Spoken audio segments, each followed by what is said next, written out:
Olá e bem-vindos a mais uma análise de primeira.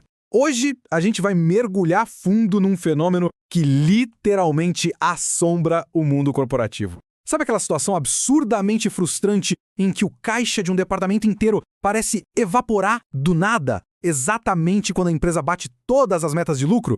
Pois é, um trimestre recorde acontece e, de repente, puf, as margens voltam a zero.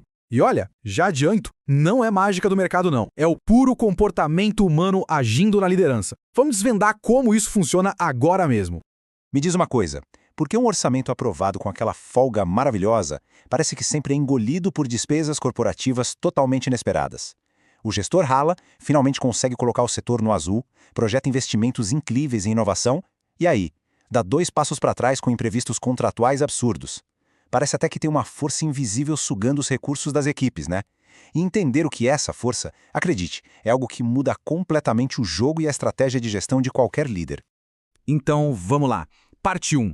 O famoso ciclo da estagnação. E o que a gente chama de ilusão do azar.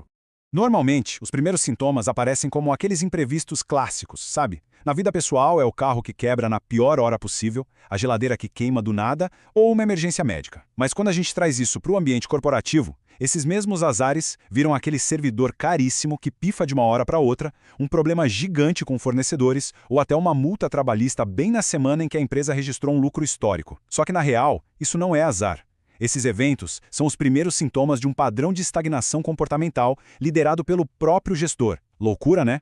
E aí que entra a nossa parte 2, o tal do termostato financeiro, aquela zona de conforto que fica escondidinha operando nos bastidores. Esse termostato funciona literalmente como uma zona de conforto invisível. Pensa num ar-condicionado cravado nos 22 graus. Se entrar um ar quente na sala, o motor vai trabalhar dobrado, desesperado para resfriar o ambiente, certo? A mente de um executivo faz exatamente a mesma coisa com o orçamento.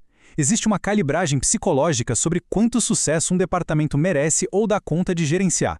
Se as métricas passam desse valor, o subconsciente do gestor faz de absolutamente tudo para esfriar a conta da empresa, seja aprovando gastos impulsivos ou tomando decisões que devolvam o setor lá para aquele nível de conforto original.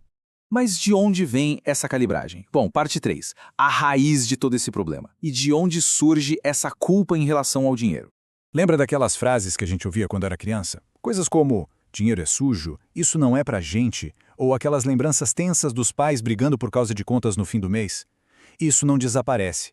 A pesquisa mostra que essas experiências criam líderes que hoje carregam uma associação profundíssima entre abundância e dor. A mente infantil gravou que lucro gera problema, gera conflito. Aí, o executivo adulto age com base nessa programação oculta, limitando o crescimento do próprio departamento por um medo interno, um pavor subconsciente de lidar com sucesso. Isso nos leva à parte 4, o mecanismo de defesa. Vamos entender como a mente joga essa riqueza para escanteio.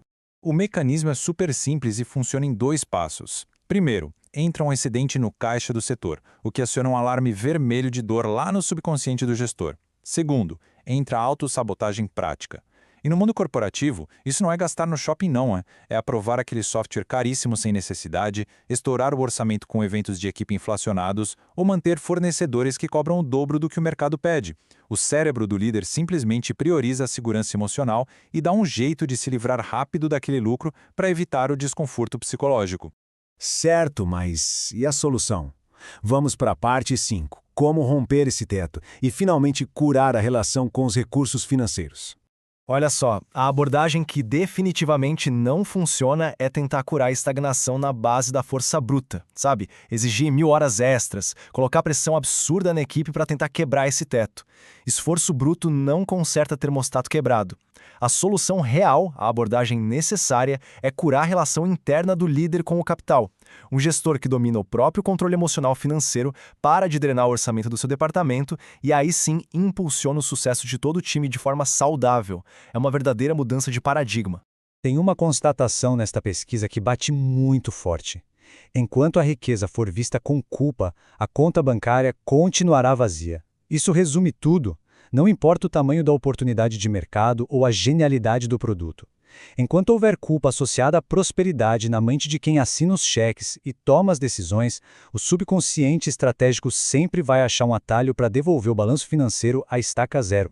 Então, para fechar a nossa explicação de hoje, eu deixo uma provocação para você pensar. Quando rola aquela crise ou uma perda de capital inexplicável logo depois de uma grande conquista corporativa, a gente precisa se perguntar: esses contratempos são realmente o azar do mercado? Ou será que é o termostato interno da liderança agindo como um escudo invisível contra o próprio sucesso? A verdadeira virada de chave nos negócios só acontece quando a gente para de culpar o mundo externo e recalibra a nossa mente. Pense nisso para suas próximas decisões estratégicas. Muito obrigado por acompanhar e até a próxima análise.